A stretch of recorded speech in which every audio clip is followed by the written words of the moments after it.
Welcome back to Model Talk, where we spill the real tea and realities of working in the industry. Today, I am here with the Naeemah LaFond, and we are here at Texture on Set. Can you tell us a little bit more about Texture on Set and what inspired you to just spearhead this movement?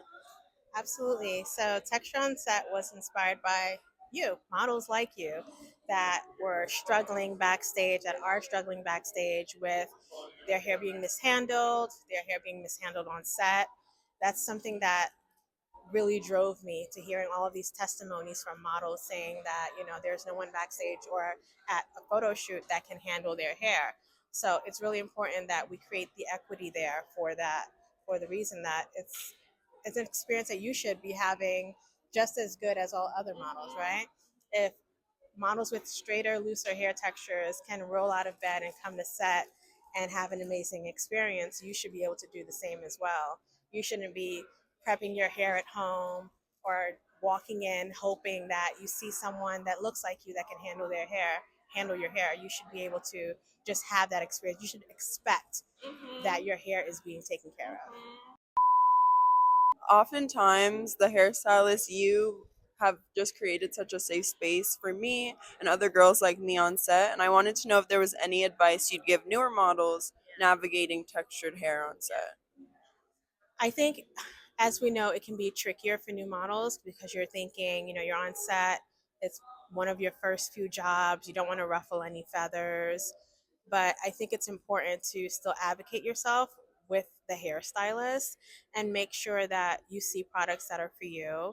You mention what works on your hair and what doesn't because you have a voice.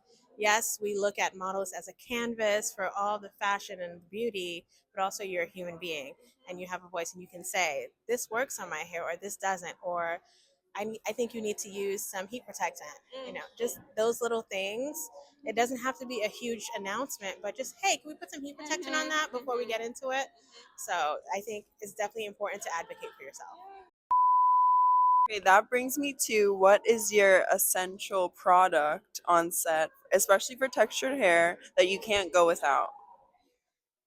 For me, I love having the Olaplex number 6 oil on my station because it repairs hair. And oftentimes you're coming in with some heat damage or some hair that's been through some stress. So I love to have like the Olaplex just on the counter just so I can grab it, just so also that you can see, because it's important that, oftentimes our products speak before we do. So when you see high quality products on a set at a glam station, you are going to feel more taken care of. So using a little bit of Olaplex number 6 oil, or also I love using a little bit of castor oil on models too. You got to keep it old school. I'm a Haitian girl. What works works, and a little castor oil on some dry edges or some dry ends works wonders.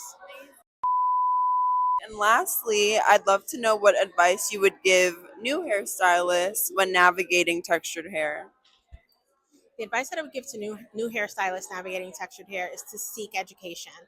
There are events like this and tons of events that are all about educating on textured hair, but you have to go out and seek it, right? You're not learning it in beauty school, and that's why we're here today. So it's important that you go out there and seek it and know that textured hair education is not one class, one event.